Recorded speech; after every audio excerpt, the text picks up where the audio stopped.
Have you ever considered a city as an organism, a living, breathing thing where everything is interrelated?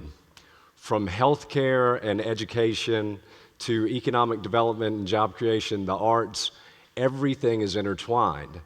And today I'm going to give you some real-world examples of those, but I'm also going to tell you how that organism can get sick and become unhealthy. So first of all, when city budgets are tight, usually one of the first things that are looked at to be cut are the arts programs. And I would say to you that that is a short-sighted move on behalf of city governments or state governments, because the arts have something to do directly with economic development and job creation. Several years ago, we were recruiting a Starbucks facility to Augusta. $172 million investment, 140 new jobs. We were competing with cities throughout the nation. Finally, it came down between Augusta and a city in South Carolina.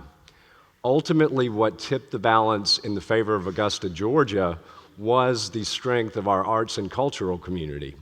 So to have that strong and vibrant and healthy sector of the community with regards to arts and culture brought in a $172 million investment and created 140 new jobs.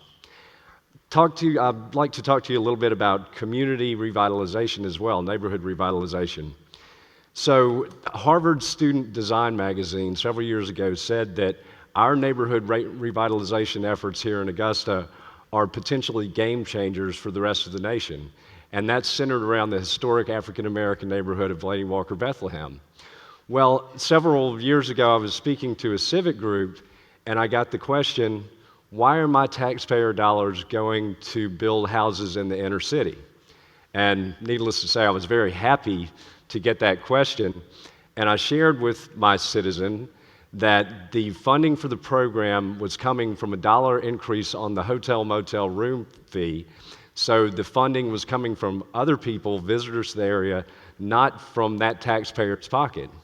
I also shared with him that when we first started the program, we were told that we were never going to sell a house in that neighborhood.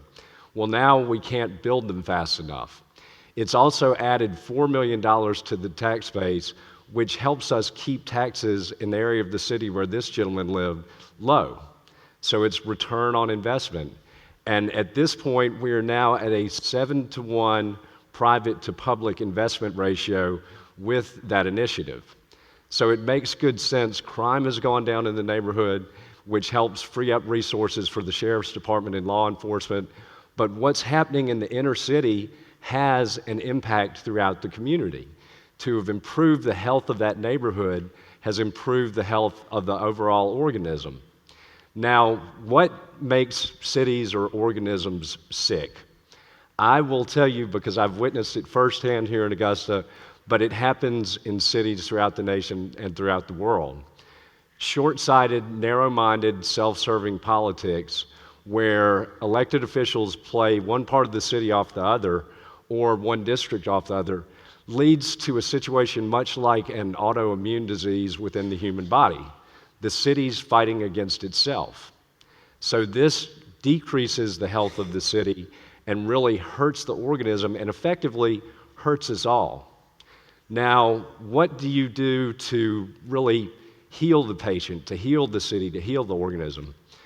Well, I would say to you that it is my firm belief that change for the better in this nation and every place has to start from the bottom up, not the top down. And I would submit to you that if good people who were concerned with the health of their city would offer themselves to run for election at the local level, that would improve the situation dramatically.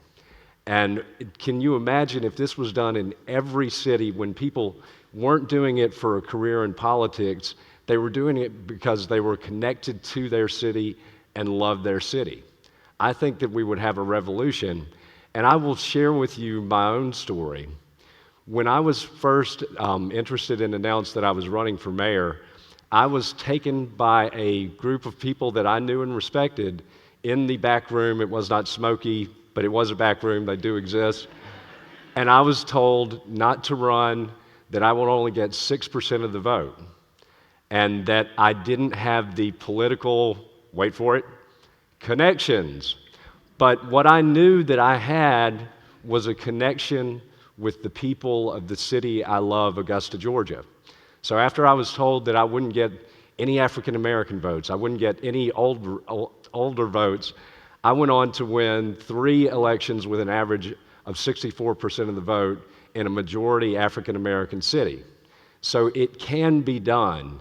If it was done here in Augusta, it can be done in any city. So my challenge to you, to the people in this audience, to whoever watches this talk, please take the opportunity to consider that run for office, because it's all about the connections. Thank you so much.